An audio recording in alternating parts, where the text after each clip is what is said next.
A veces uno no se vuelve frío porque haya nacido así. Uno se vuelve de esa forma porque la vida te enseña que quien te abraza más fuerte puede ser quien te clava el cuchillo más profundo.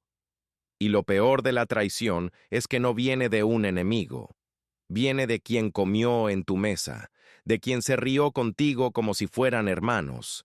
Mi nombre es Efraín. Y antes de todo esto, yo era un hombre normal. Me gustaba levantarme temprano, dormir tarde, siempre con la cabeza llena de trabajo, de cuentas, de cómo sacar el mes adelante.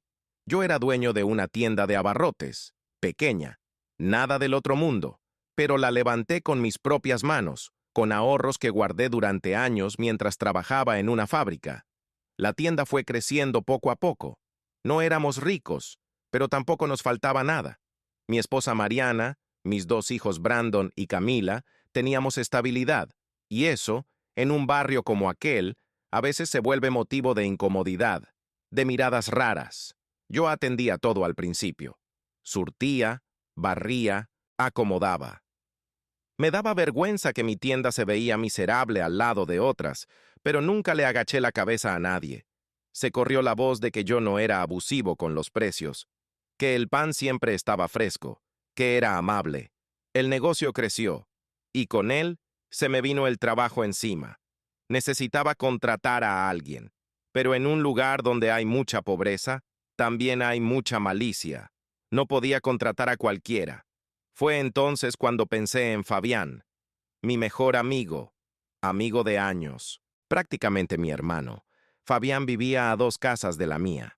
En una casa vieja, con paredes despintadas, siempre traía esa cara de cansancio, de hombre que ya se había rendido. Su madre, doña Rosita, acababa de enfermarse, algo grave, y Fabián estaba preocupado, sobre todo por el dinero. Un día lo encontré sentado en la banqueta, tomándose una cerveza, con la mirada perdida. Me dijo que lo habían corrido del trabajo. Yo, en ese momento, todavía creía en la bondad de la gente. Le ofrecí trabajo. Fabián, siento mucho lo de tu mamá. Yo no puedo hacer mucho, pero ven conmigo a la tienda. Te doy trabajo. No es la gran cosa, pero es algo seguro.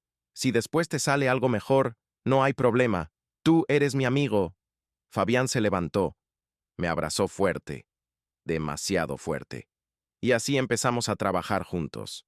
Los primeros meses fueron buenos. Fabián era eficiente. La tienda se veía más ordenada.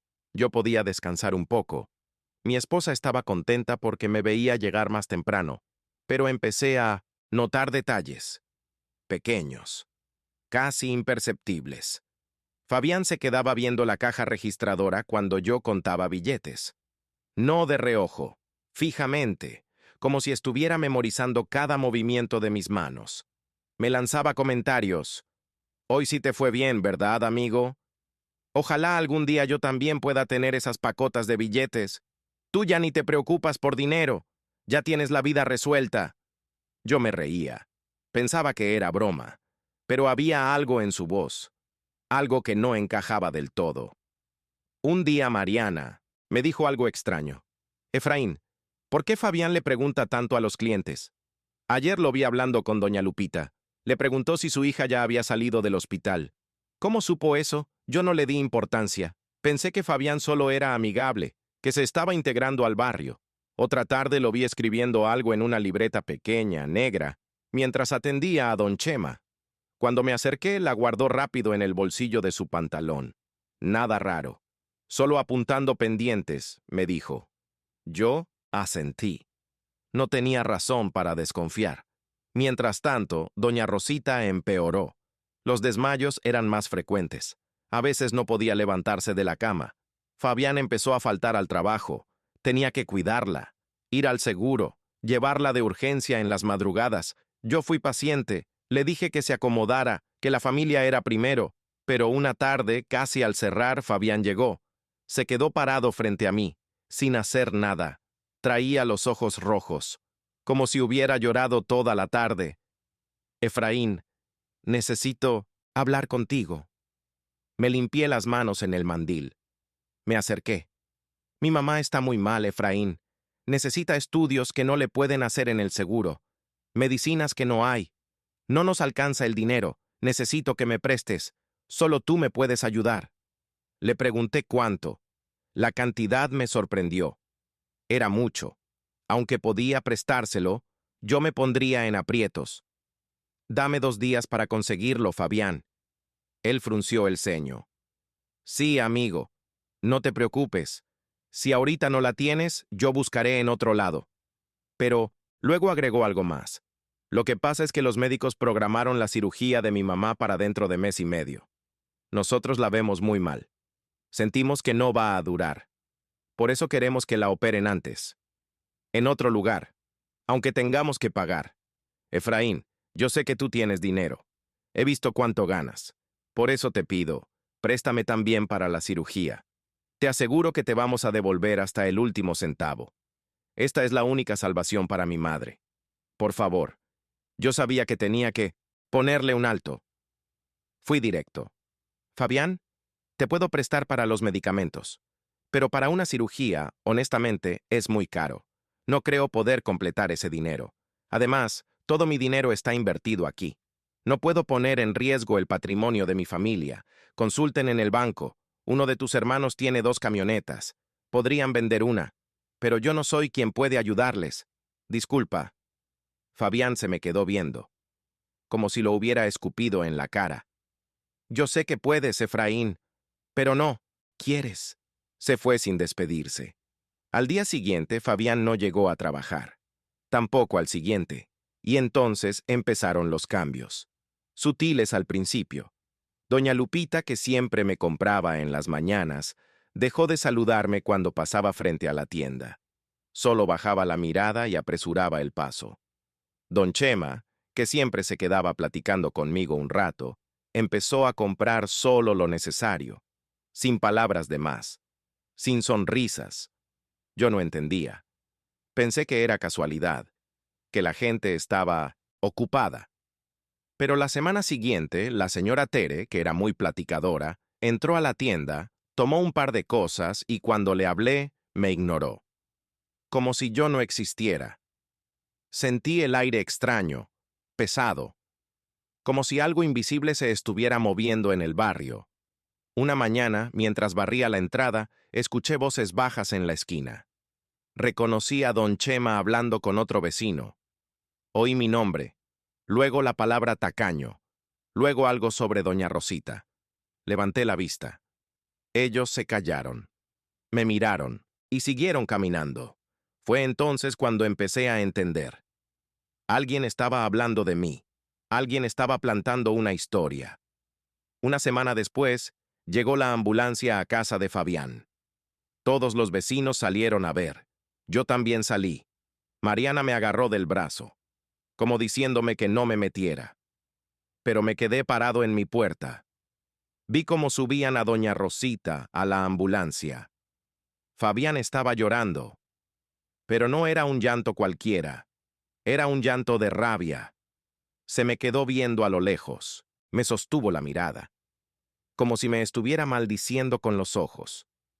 Al día siguiente, doña Rosita murió. No alcanzaron a hacerle la cirugía. La colonia amaneció de luto. Yo no fui al velorio. Por todas las cosas que se decían de mí, no era bienvenido. Después de eso, todo empeoró. Lento, constante. La gente dejó de ir a la tienda. No de golpe, poco a poco. Primero dejaron de comprar cosas grandes. Luego, solo compraban lo mínimo. Luego dejaron de venir del todo. Los que todavía entraban lo hacían en silencio, sin mirarme a los ojos, como si yo fuera invisible. O peor, como si fuera culpable de algo. Un día don Chema entró, compró un refresco, y cuando le di el cambio me dijo en voz baja: «Oí que le negaste ayuda a Fabián, que dejaste morir a doña Rosita». Yo intenté explicar, pero él levantó la mano. «No, Efraín, no me digas nada, ya sé cómo son las cosas». Y se fue. Esa misma semana empezaron a pasar cosas extrañas. La fruta que yo surtía amanecía podrida al día siguiente. Gusanos, mojo. La verdura se echaba a perder de un día para otro. Los panes se enlamaban muy rápido. Yo no entendía. Al principio pensé que era mala suerte, que el proveedor me estaba vendiendo mal, pero después encontré algo. Una mañana, al abrir, había un montoncito de sal en la entrada, regado en forma de cruz. Yo lo barría, lo tiraba, pero al día siguiente ahí estaba otra vez. Alguien venía en las madrugadas, alguien quería que yo pensara que era brujería, que me asustara, que creyera que algo malo me perseguía. Pero yo sabía que no era magia. Era algo peor. Era odio. Odio humano. Constante. Paciente. Las semanas pasaron. Mi esposa empezó a notarlo también. Los vecinos ya no la saludaban. Cuando salía con los niños al parque, las otras madres se alejaban, llevaban a sus hijos hacia otro lado, como si estuviéramos contagiados de algo. Los niños de Brandon y Camila dejaron de jugar con ellos. Mariana llegaba a casa llorando, preguntándome qué habíamos hecho mal. Yo no tenía respuestas. Empecé a dudar, a preguntarme si tal vez había sido demasiado duro, si debía haber buscado la forma, empeñar algo, pedir prestado a otra persona, algo, cualquier cosa, porque doña Rosita había sido buena conmigo, me había visto crecer. Y Fabián, con todo y sus comentarios raros, había sido mi amigo durante años. Quizás yo sí pude hacer más. Quizás ellos tenían razón en odiarme. Pero luego recordaba a mis hijos, a Mariana, a todo lo que había construido, y sabía que no podía poner en riesgo todo eso, que mi decisión había sido la correcta, aunque doliera. Decidí cerrar la tienda. Temporalmente. Tenía mis ahorros. Podía aguantar un tiempo mientras buscaba otro lugar. Quería mudarme, empezar de nuevo lejos de ahí. Pero entonces Mariana me dio una noticia. Estaba embarazada, nuestro tercer hijo. Debí estar feliz, pero solo sentí miedo. La presión era constante, cada día, cada noche. Mariana dejó de dormir bien, se despertaba asustada. Decía que sentía que alguien nos observaba, que los vecinos hablaban de nosotros cuando pasábamos. Yo trataba de calmarla, pero también lo sentía. Esa sensación de estar rodeado, de estar siendo juzgado, de no tener escape. Pasaron 2 meses. Yo buscaba lugares para rentar, para instalar la tienda en otro barrio. Pero una noche Mariana estaba durmiendo. Se movía, como si tuviera pesadillas. De pronto se llevó las manos al vientre y empezó a sangrar. La cama se llenó de sangre en segundos. Ella gritó. Encendí la luz. Vi aquella imagen. La subí al auto. Subí a los niños. Nos fuimos al hospital. Le salvaron la vida a Mariana, pero no a nuestro hijo. El médico me dijo algo que no olvidaré. Su esposa tuvo un aborto espontáneo, pero fue provocado por estrés extremo. Su cuerpo no resistió la presión emocional. Estrés extremo. Yo sabía de dónde venía ese estrés, de los rumores, de las miradas, de la presión del barrio, de Fabián. Nos mudamos un mes después. Encontré una casa con un local en la cochera. Perfecta. Instalé la tienda. Surtí mercancía. La gente empezó a llegar. Por fin respiramos. Pasaron 6 meses. Un día, limpiando el local viejo antes de devolverlo al dueño, encontré algo detrás de un estante. Una libreta negra. La abrí.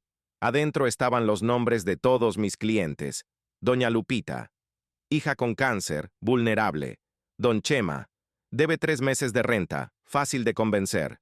Señora Tere, muy religiosa, creerá cualquier cosa. Página tras página. Vulnerabilidades, miedos, secretos. Y al final, una última anotación. Efraín nunca me va a ayudar. Tiene todo lo que yo no puedo tener. Pero si no puedo tenerlo yo, tampoco él. Fabián nunca quiso mi ayuda. Quiso mi caída. Desde el principio. Me enteré después de que Fabián había enfermado. La misma enfermedad que mató a su madre. Murió al par de meses. Dicen que sufrió mucho. Yo no sé qué sentir. Prefiero decir indiferencia, porque al final, cada quien cosecha lo que siembra. Y Fabián sembró odio. Yo solo espero no volver a confiar así. Nunca más.